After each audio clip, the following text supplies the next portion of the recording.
Hey guys, welcome to my channel, and in this video I'm going to show you how you can send messages to someone on your Android device. So it's super easy and we will make sure you get it right. You just make sure to watch the complete video carefully to avoid forgetting anything and making mistakes. So guys, to send a text message on Android device, you can use the default messaging app or a third party messaging app. And here I'm going to open the message app.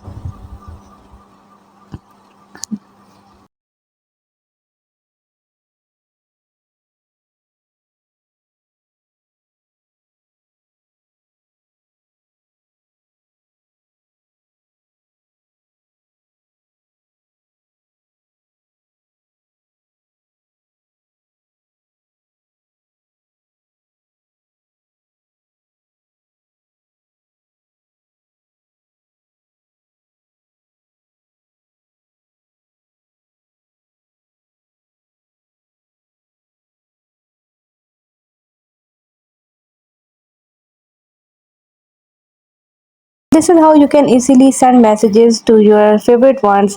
Hope you guys like my video. Please consider showing your support by commenting, liking, sharing and subscribing to my channel for more valuable content in the future.